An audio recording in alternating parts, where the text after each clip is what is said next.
In 1942, it took 4,000 men and 5 weeks just to get one gun ready to fire a single shot. By the time it was loaded, the war had practically moved on without it. That is the strange story of the biggest guns ever built. Machines so enormous they nearly defeated the armies that owned them. Number 7 on this list flung shells to the edge of space, then chewed through its own barrel after a few dozen rounds. Number 2 was so massive it was never fired in anger at all, only admired. And number 1 needed its own private railroad, 2 parallel tracks, and a small army of engineers. These were monuments to ambition, where size became the enemy of usefulness. Before we count down, hit subscribe, because some of these barely worked at all. Let's begin with number 25. Number 25, the Skoda 30.5 centimeter Morser was the gun that started the madness. Built by Austria-Hungary before the First World War, this squat 305 millimeter siege mortar could break itself into 3 road loads, haul to the front behind motor tractors, and reassemble in hours. A genuine engineering triumph. At Liège and along the Italian front, its shells cracked concrete forts that older guns simply bounced off. And that was exactly the problem. It worked so well that generals across Europe drew the wrong lesson. If 305 millimeters could shatter a fortress, surely 420 millimeters could shatter it faster, and 600 millimeters faster still. The Skoda proved that bigger guns won sieges, and in doing so it lit the fuse on a 40-year arms race toward weapons no army could realistically move, hide, or afford. Everything that follows is, in a sense, the Skoda's monstrous children, each one less sane than the last. Number 24. The Sturmtiger looked like a tank that had swallowed a sewer pipe. The Germans took the chassis of their feared Tiger heavy tank and bolted on a 380 millimeter naval mortar originally designed to drop depth charges on submarines. The result was a 65-ton vehicle that fired a rocket-assisted projectile weighing nearly 800 pounds, capable of flattening an entire building with one shot. It was terrifying on paper. In reality, it was a logistical nightmare. The rounds were so enormous that the crew could only carry about 14 at a time, and reloading required a built-in crane just to lift each shell into the breech. After firing, the whole vehicle had to sit and recover. Fewer than 20 were ever built. The Sturmtiger could erase a city block, but by the time it reloaded, the block had usually fought back and moved on. Number 23, Big Bertha earned a name that still means enormous more than a century later. This German 420 millimeter siege howitzer rolled up to the Belgian forts in 1914 and changed warfare in an afternoon. Its shells weighed nearly a ton and plunged down through concrete and steel like a hammer through an eggshell, collapsing forts that engineers had called impregnable. But Bertha was a beast to move. She traveled in pieces on multiple wagons, took hours to assemble on a concrete bed, and crawled toward the front at the pace of a walking man. Once the front lines froze into trenches, her slow setup made her a sitting target rather than a mobile threat. Big Bertha was devastating against a fixed fort that politely stayed still. Against a war that started moving, all that mass became dead weight, and her reign of terror was remarkably short-lived. Number 22. The Gamma Gerat was Big Bertha's even larger, even less mobile cousin. With a bore of 42.6 centimeters, this German super-heavy mortar hurled shells weighing well over a ton, and it hit with shattering force. There was just one catch. Gamma could not really move at all. It demanded a specially dug concrete foundation sunk into the earth, plus a deep firing pit, and assembling the whole apparatus took a small construction crew the better part of a week. Once it was planted, it stayed planted. You did not reposition Gamma, you built a target around it and hoped the enemy obliged by being exactly where you'd aimed. It saw limited action in both world wars, including the brutal siege of Sevastopol, but its career was defined by waiting. The Gamma could break any fortress on Earth, provided someone first built it a fortress of its own to fire from. Number 21. The Zamzama gun sits in the heart of Lahore, and you may know it without realizing it. Cast in 1757 from bronze and brass, donated by the city's households, this 14-foot cannon was one of the largest ever made in the subcontinent. Rudyard Kipling immortalized it in the opening of his novel Kim, where the boy hero sits astride the great green bronze barrel, and locals have called it Kim's gun ever since. In battle, Zamzama was monstrous and unwieldy. It needed teams of oxen to drag into position, and after only a handful of engagements, it was already too damaged to fire reliably. Within a few decades, it had been knocked out of action entirely. Today it survives as a beloved monument rather than a weapon, a reminder that a gun cast to overawe a kingdom often ended up too heavy to win a single battle. Number 20. Maliki Maidan means monarch of the battlefield, and for sheer bronze tonnage, it earned the title. Cast in the mid-1500s for the Indian Sultanate of Bijapur, this enormous cannon weighs around 55 tons and stretches over 4 meters long, with a muzzle wide enough for a grown man to climb inside. Using it was almost impossible. Hauling the monarch to its hilltop perch reportedly required hundreds of oxen, dozens of elephants, and thousands of men.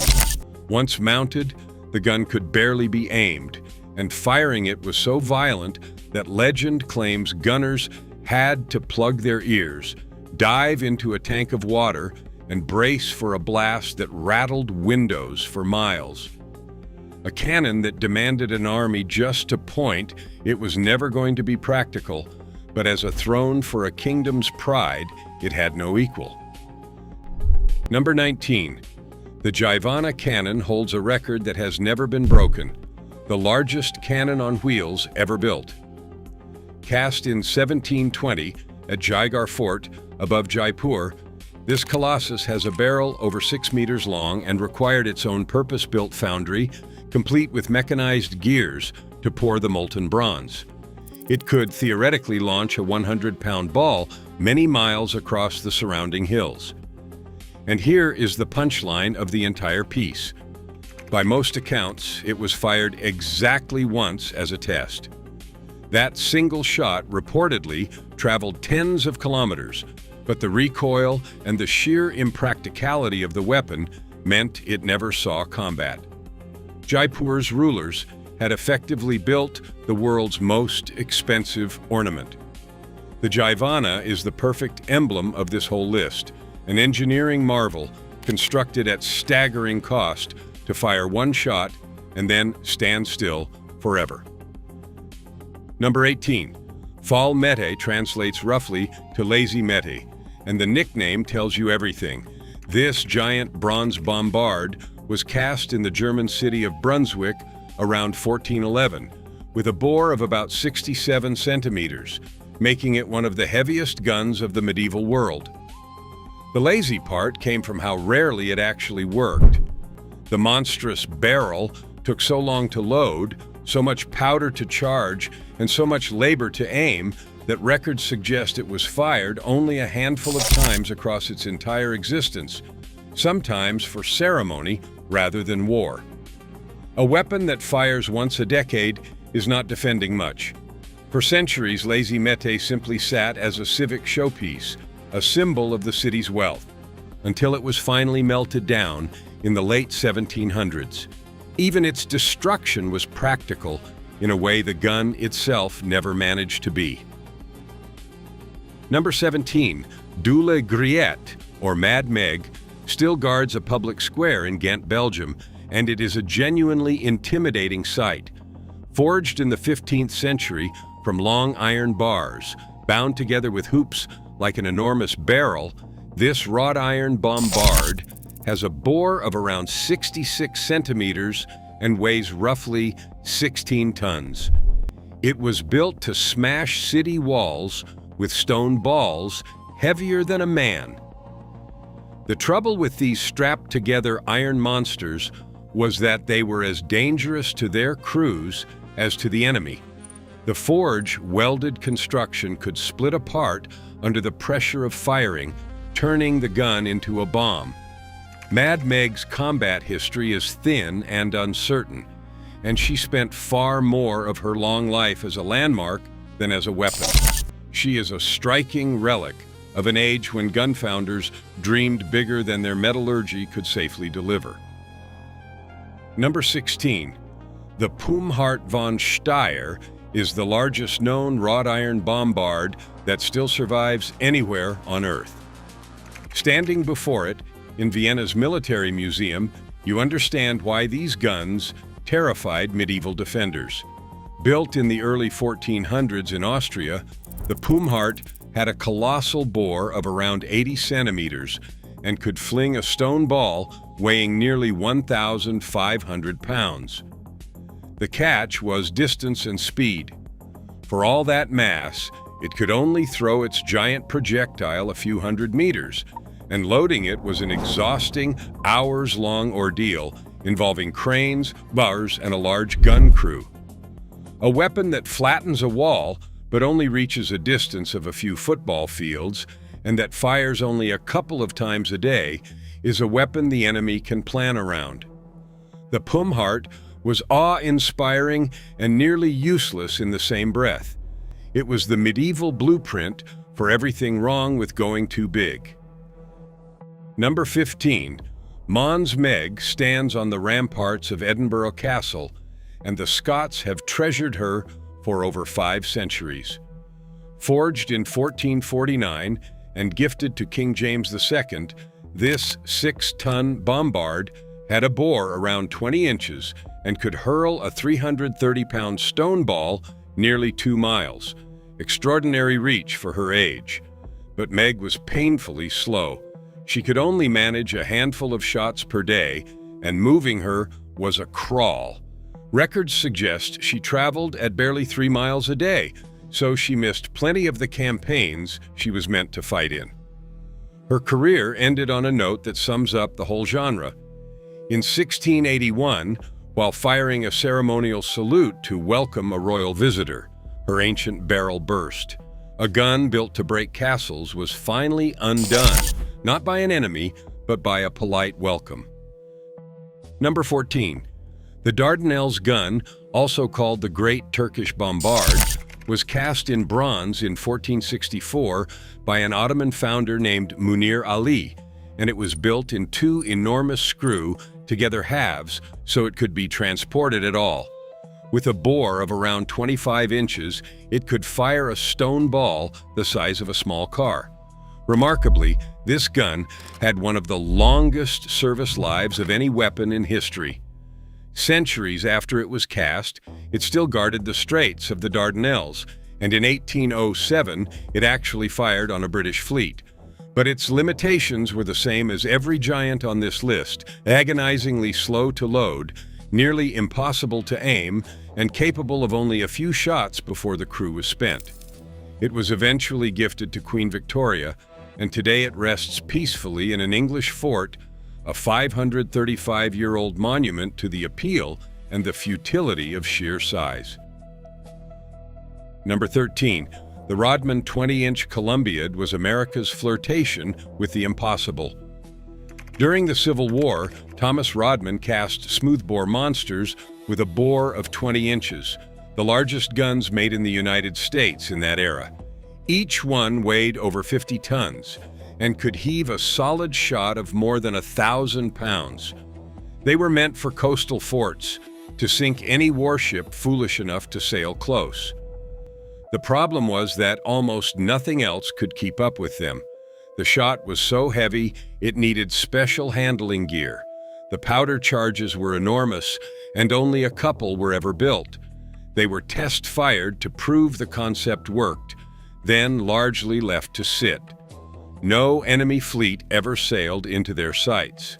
The 20-inch Rodman was a magnificent deterrent that spent its entire life deterring an attack that never came, which is the most expensive way imaginable to win a fight.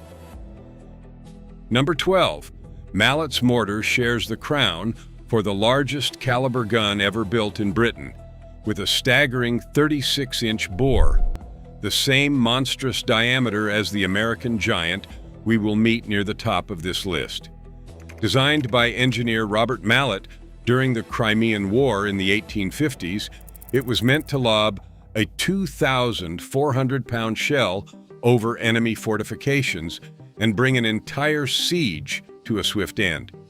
It was assembled from massive iron sections that could be transported separately, an ingenious idea on paper. In practice, the gun was finished too late for the war it was built for, and test firings revealed cracks and structural problems in the colossal barrel. It never fired a shot in combat.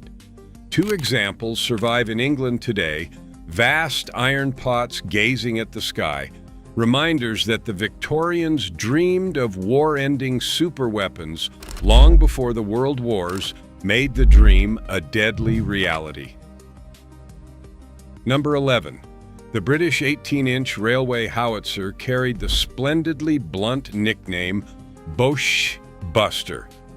Mounted on a rail carriage, this 457mm giant was the largest gun Britain ever fielded, designed in the First World War to roll along railway lines and pound German positions with shells weighing about 2,500 pounds. It arrived too late to make its mark on that war. Then came its second act, which somehow made the impracticality even clearer. In the Second World War, it was stationed in Kent to defend against a German invasion of England. To aim it, crews had to physically move the entire gun along a curved stretch of track, because the barrel itself could barely traverse. A weapon that has to be driven down a railroad to point at a different target is not exactly nimble. The Boche Buster fired in tests and drills, waited patiently for an invasion that never came, and slipped quietly into retirement. Number 10. The Obsolescence de 520 Model 1916 was France's super heavy railway howitzer, and it has the grim distinction of being too dangerous to its own crews to ever succeed. With a 520mm bore, it was the largest railway gun of its generation, firing shells well over a ton. Two were built, and both met the same fate. The first was destroyed in 1918 during firing trials when a shell detonated inside the barrel. The second survived storage, only to be captured by Germany after France fell in 1940. The Germans pressed it into service at the Siege of Leningrad, where it shelled the city for a few weeks before in an eerie repeat of its sister gun. A shell exploded in the barrel and destroyed it in January 1942. Between the two of them, these enormous weapons never managed a meaningful campaign. They were undone not by any enemy, but by their own ammunition. Number 9. HMS Furious carried what may be the most counterproductive naval guns ever installed on a warship. The British designed her around two enormous 18-inch guns, the largest caliber ever fitted to a Royal Navy vessel, each firing a shell of around 3,300 pounds. In theory, she would outrange and outgun anything afloat. In practice, only one of the two guns was ever fitted, and when they fired it, the blast was so violent it damaged the ship herself, buckling decks, shattering fittings, and rattling the vessel to her bones. The Royal Navy quickly concluded the gun was doing more harm to Furious than to any enemy. So they made one of the great pivots in naval history. They tore out the guns and rebuilt Furious as an aircraft carrier. The weapon was simply too big for the ship that carried it, and in failing, it helped point the Navy toward the future. Number 8. The guns of the battleship Yamato were the largest naval guns ever mounted on a warship, and they represent a fortune in steel spent on a strategy that was already obsolete. Japan armed Yamato and her sister Musashi with 9 46-centimeter guns, which is 18.1 inches, firing shells that weighed over 3,200 pounds, out to a range of about 26 miles. Each of the 3 gun turrets weighed roughly as much as an entire smaller destroyer. They were a staggering achievement of engineering. But by the time these ships sailed, aircraft carriers had rewritten the rules of war at sea. Battles were now decided by planes launched from over the horizon, far beyond the reach of even the mightiest guns. Yamato's enormous main batteries barely engaged enemy ships at all. The largest naval guns in history spent most of the war waiting for a gunnery duel that the age of air power had quietly canceled. Number 7. The Paris gun chased a different kind of bigness, not a fat shell, but unthinkable range. In the spring of 1918, Germans began dropping shells on Paris from a gun positioned some 75 miles away. Parisians were baffled. There was no aircraft overhead and no sound of a nearby cannon. The shells were arriving from so far off that the gun fired them up into the stratosphere, where the thin air let them coast enormous distances before falling. It was a genuine scientific marvel, the first human-made object to reach such altitudes, and it was almost useless as a weapon. The barrel wore out so fast that each shot subtly enlarged the bore, requiring numbered, progressively wider shells fired in a strict sequence, and the whole barrel had to be relined after only a few dozen rounds. Accuracy at that range was hopeless. The Paris gun terrified a city without ever threatening to win a battle. Number 6. The Karl Gerät was Germany's attempt to make a super heavy mortar that could actually move on its own, and the results were halfway impressive and halfway absurd. These self-propelled siege guns carried a 600-millimeter barrel and could crawl forward under their own tracked power, firing concrete-piercing shells that weighed up to 2 tons.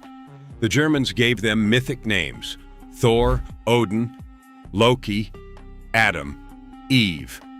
At the siege of Sevastopol and later in the Warsaw Uprising, a Karl shell landing on a building was simply apocalyptic. But calling them self-propelled was generous. They crawled at a walking pace for short distances, then had to be loaded onto special transport for any real journey, often broken down into pieces. Their range was pitifully short for such a giant, just a few miles, meaning the colossal weapon had to lumber dangerously close to its target. Mighty up close, helpless at a distance, the Karl was power without reach. Number 5. Project Babylon was the supergun that never got to exist. Dreamed up in the 1980s by a brilliant Canadian artillery scientist named Gerald Bull for the regime of Saddam Hussein in Iraq. Bull's vision was breathtaking in scale. A fixed gun with a bore of 1 meter and a barrel over 500 feet long, theoretically able to launch projectiles or even satellites into space. A smaller test version called Baby Babylon was actually built into a hillside. The full weapon was so enormous it could never be aimed or moved. It would have pointed permanently in a single fixed direction, a colossal cannon bolted to the earth. The project collapsed when Bull was assassinated in 1990, and components of the gun were seized before completion. Project Babylon stands as the ultimate expression of the dream that runs through this entire list. A gun so big, it stopped being a weapon and started being a monument to one man's obsession. Number 4. Little David holds the record for the largest caliber gun ever built, period, a staggering 36 inches, the same as Mallet's mortar but realized in the 20th century.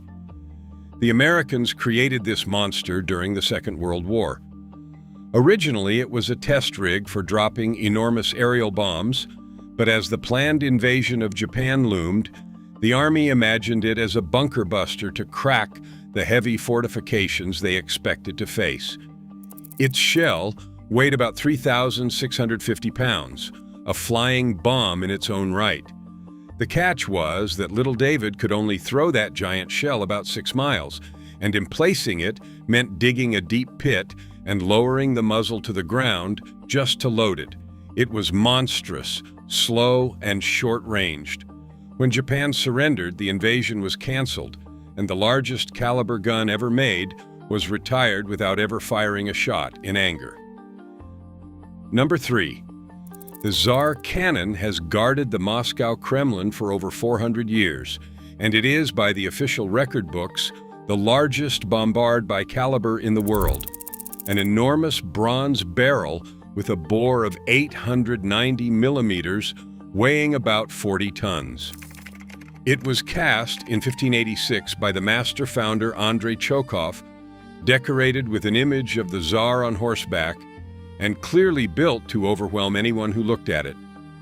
And that, many historians believe, was the entire point. The cannon was almost certainly never meant for serious combat. The barrel bears traces of perhaps a single firing, but it never fought in any war. The French philosopher Voltaire once joked that Moscow's two great treasures were a bell that was never rung and a cannon that was never fired. The Tsar cannon was a masterpiece of metalworking and a statement of imperial power, a weapon designed, above all, to be admired rather than used. Number 2. We've reached the gun whose logistics defy belief, and yet number 1 still tops it. The Germans built 2 of these 80-centimeter behemoths, and the second, often referred to as Dora, was even less productive than its famous sibling. It was hauled towards Stalingrad in 1942, partially assembled, and then, as the German position crumbled, packed back up and withdrawn before it ever meaningfully entered the fight. Think about that. A weapon so vast that simply transporting and assembling it consumed more time and manpower than entire armored divisions, and after all that effort, it accomplished essentially nothing. Dora proved, alongside its twin, that some weapons grow so large they become a burden heavier than any enemy. Which brings us finally to number 1. Number 1. Schwerer, Gustav, heavy, Gustav, was the largest gun ever used in combat and the single most extravagant demonstration of bigness defeating purpose in the history of warfare. The numbers barely sound real. The fully assembled gun weighed nearly 1,350 tons. Its barrel was over 100 feet long, with a bore of 80 centimeters, 31.5 inches. It fired armor-piercing shells weighing 7 tons that could punch through 23 feet of concrete out to a range of nearly 30 miles. To do this, it rode on a custom chassis spanning 2 parallel railroad tracks with 80 wheels spread across 40 axles. The logistics were almost comic. The Germans needed around 4,000 men and roughly 5 weeks to lay special track, assemble the gun with cranes, and prepare it to fire. The crew that actually operated it numbered in the hundreds. The whole apparatus took dozens of railway cars to transport and stretched well over a kilometer in length when on the move. And what did all of that buy? Heavy Gustav was built to smash the forts of France's Maginot Line, but by the time it was ready, German forces had simply driven around those forts, and the gun never fired at its intended targets. Its one real combat use came at the siege of Sevastopol in 1942, where it fired a few dozen shells, including one that reportedly destroyed an underground ammunition store before its barrel was worn out. A few dozen shots in exchange for 5 weeks of work and an entire small army of men. Military analysts later pointed out that a couple dozen ordinary tanks could have delivered the same effect, faster and cheaper, without needing their own railroad. Heavy Gustav was a triumph of engineering and a catastrophe of common sense, the biggest gun ever fired, and the clearest proof that there is a size at which a weapon stops fighting wars and starts fighting only itself. So there you have it, 25 of the biggest guns ever built, and the strange truth they all share. Every one of them was a monument to the same tempting idea that if a weapon is enormous enough, it cannot be beaten. And every one of them learned the same lesson, that at a certain scale, size becomes the enemy. Which of these giants amazed you most? Drop a number in the comments and let me know which monster you would want to see standing in a museum near you.